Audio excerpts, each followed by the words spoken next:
Welcome back to Be More Truthful, the podcast about relationships, bridging the gap between men and women. I am Cornbread Capone, and I'm sitting here with Joyce. How are you doing today? How are you? I'm all right. From your honest estimation, how do you feel about dating in 2024? It's some bullshit. Every nigga ain't shit. Fuck them. And how do you come to that conclusion? Because at this point, I done met somebody, and guess what? They mess with the fucking neighbor. So I didn't had a conversation with just one person, and here goes some bullshit. Now I'm in the middle of some bullshit because of a nigga. Fuck them. I ain't got time for this shit. So let me get this straight so I can have a proper understanding. You was talking to one person, and you find out that that one person is talking to somebody who just so happens to live in the vicinity. Correct. And you have a conversation, you put two and two together, and then somehow that turns into fuck all niggas. Yeah, that's it. I'm just trying to be clear because it sounds like it's one person. Yeah, make a nigga ain't shit. And then it take, but a lot of times all it takes is one person for people to say, you know what, fuck all y'all. Right. You know what I'm saying? But I'm trying to figure out because every man is not created the same. Well, I wanna say, well, that's what I want. He presented himself as a player, and he basically got caught. Okay. He basically got caught. Basically. Okay, because normally if it's a player, we're gonna keep it real here. Player don't have to lie, and they don't have to get caught up either. Well, if you don't lie, you don't get caught up. And basically, the person that told me this feel like, well, playing is like hustling. Okay. Because basically, he feel like he got to do for this family, It's basically like a hustle to him. So basically, but you don't know that you fucking up, hurting somebody in the end. Okay. Now, we're going to be fair here because I'm all about fair, being fair. Okay. We talked about a man who might not be 100%. Right. What about women? Women ain't either. And why do you say that? No, cause on some messy shit, they came to me and broke the shit up. So I got crunk. So I don't even know, but at the same time, I don't fuck with bitches either. And that's a common thing with women. Women don't deal with a lot of women for the reasons you probably just described. Can't really fault you. You know what I'm saying? I mean, it's become very difficult these days. This is what I will ask you though. Will the situation ever turn around? Meaning, it's bad right now. It might be fucked up right now, but will it ever turn around? Will it ever get better? I don't know. That depends on him. It ain't depend on me. Cause I'm single. I ain't got nobody. He do. Okay. So, well, I'm talking about you. But I'm just saying. I'm just saying, like, as far as that's the situation. As far as you're concerned, looking at the dating market, excluding him, because technically he's not in it if he got somebody. He's not. So, looking at the rest of the dating market, what do you see? Basically, I'm celibate. I don't even want to sell a little bit. Real shit, I'm done. I'm done at this point. I'm on some personal growth shit. How is it that women who have clearly been sexually active in their past can all of a sudden say, I'm celibate?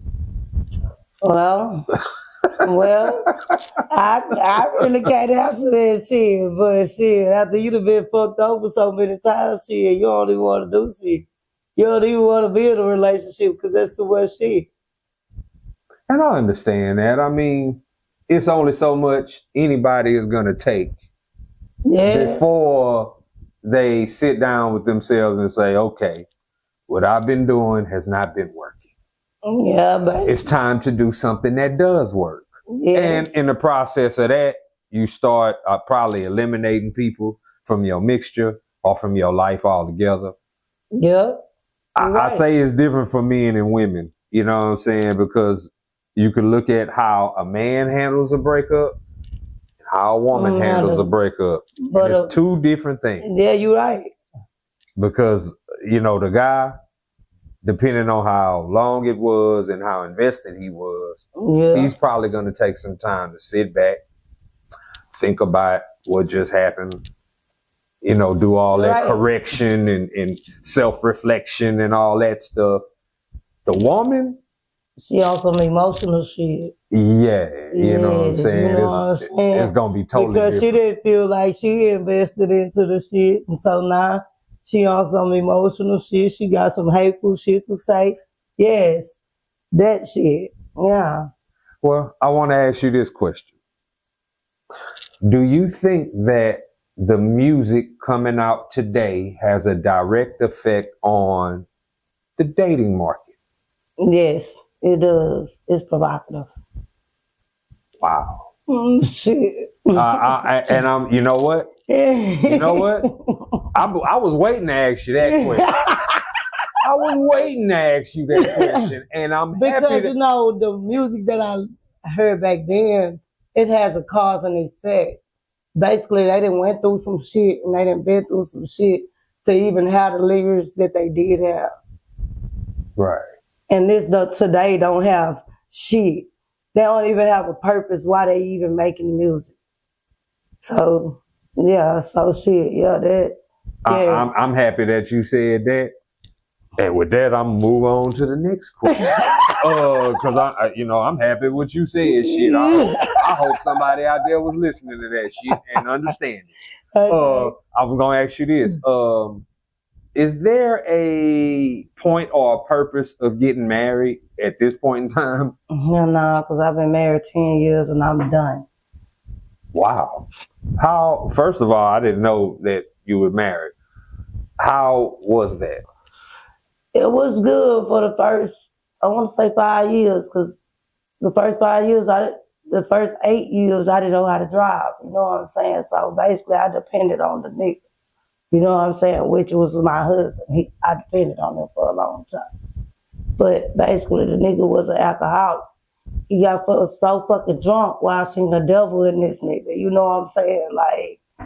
Like I see this nigga fucking up the car. The nigga put sugar in the tank. He fucking up the car so I can't drive it to work.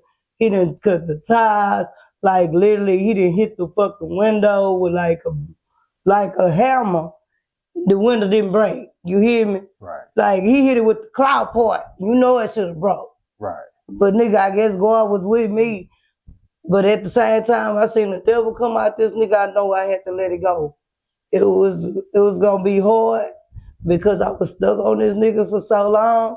But at the same time, I knew that nigga was taking me to my worst. You hear me? Yeah, he did that. Well, I understand you for making your move. You know, everybody has to do what they have to do is called self-preservation. Hell yeah. At all costs. And I did that so me and my kids can grow. Yeah. Now, how many kids you have? 2. Okay. Now, you have 2 boys. Yep. And they have to go out in this crazy world that we just talked about. Yep. And they got to come across all kinds of people who are doing all kinds of things. You're right. As a mother, what is it that you tell your sons about this world before they go out into it? Shit, be safe. Whatever you can't do, shit, you always got a mama. Shit, real shit. If you can't handle the situation, call your mama. She coming.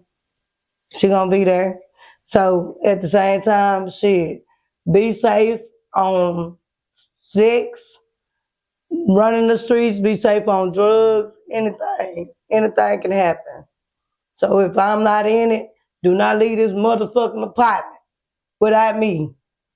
If you can't call me, do not leave here if you're not safe, secure, and protected. Now, I want to ask you about that. Do you think that the presence of the father in the household, do you feel like that is important when it comes to raising kids? Yes, because most kids miss having a parent. So it's hard for one parent just to do this. It's hard for one parent just to show them structure, guidance, shit like that shit that they need to know because the dad is absent. So at the same time, you got to do what you got to do as a mother and stand on your shit and keep it firm. And that's 100. I appreciate you taking time to holler at me and to talk with me on all these issues. Hopefully we can do this again. You know what I'm saying? On behalf of Joyce, I am Cornbread Capone. This is Be More Truthful, the podcast about relationships, bridging the gap between men and women. And until next time, everybody, peace and love, because that's what the world needs in a major way. Peace and love. Okay.